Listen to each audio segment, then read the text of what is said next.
Quantum என்டேங்கிள்மென்ட் பற்றி தெரியாத சில முக்கிய தகவல்களை இன்று இந்த வீடியோவில் பார்க்க போகிறோம். வாங்க வீடியோக்குள்ள போகலாம். உலகில் குவாண்டம் என்டேங்கிள்மென்ட் என்ற நிகழ்வு விஞ்ஞானிகளையே இன்றும் வியப்பில் ஆழ்த்துகிறது என்பதை மறுக்க முடியாது.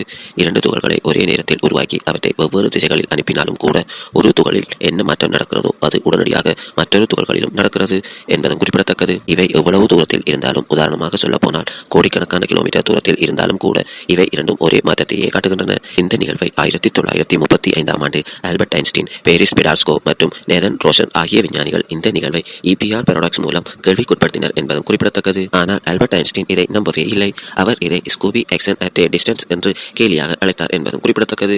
மேலும் இது இயற்பியலின் விதியை மீறுவதாகவும் அவர் நினைத்தார். ஆனால் 1965 ஆண்டு ஜோன் பெல் என்ற விஞ்ஞானி பெல்ஸ் தியரம் மூலம் இந்த நிகழ்வு உண்மையானதே என்று நிரூபிக்கும் வழியை காட்டினார் என்பதும் குறிப்பிடத்தக்கது. இதன் அடிப்படையில் 2022 ஆண்டு அலன் ஆஸ்பெக்ட், ஜான் கிளைசர் மற்றும் ஆண்டன் சைலிங்கர் ஆகியோருக்கு நோபல் பிரைஸ் இன் பிசிக்ஸ் வழங்கப்பட்டது. மேலும் இந்த நோபல் பிரைஸ் என்பது என்டேங்கிள்மென்ட்டை உண்மை என்றை உறுதிப்படுத்தியது. இந்த குவாண்டம் என்டேங்கிள்மென்ட் ஆனது இன்று குவாண்டம் கம்ப்யூட்டிங் மற்றும் குவாண்டம் கிரிப்டோகிராஃபி உருவாக்கத்தில் நேரடியாக பயன்படுத்தப்படுகிறது என்பதும் குறிப்பிடத்தக்கது. மேலும் குவாண்டம் இன்டர்நெட் என்பது எதிர்காலத்தில் தகவல்களை எந்த ஹேக்கர்களாலும் திருட முடியாத வகையில் பாதுகாப்பாக அனுப்பும் தொழில்நுட்பம் என்பதில் சந்தேகமில்லை. சீனாவானது ஏற்கனவே குவாண்டம் சேட்டலைட் மூலம் 1200 கிலோமீட்டர் தூரத்திற்கு குவாண்டம் தகவல்களை பரிமாற்றம் செய்து வெற்றி பெற்றிருக்கிறது என்பதை மறக்க முடியாது. எதிர்காலத்தில் இணையம் இந்த தொழில்நுட்பத்தில் தான் இயங்கும் என்பதை நம்மால் மறக்கவே முடியாது. இத்துடன் இந்த வீடியோவை முடித்துக் கொள்கிறேன். இந்த வீடியோ உங்களுக்கு பயனுள்ளதாக இருந்தால் லைக் பண்ணுங்க. மேலும் இதுபோன்ற அறியாத தகவல்களை தெரிந்து கொள்ள நமது சேனலை சப்ஸ்கிரைப் செய்து கொள்ளுங்கள். இந்த வீடியோ பற்றிய கருத்துக்களை கமெண்ட் பண்ணுங்க. மீண்டும் அடுத்த வீடியோவில் சந்திப்போம்.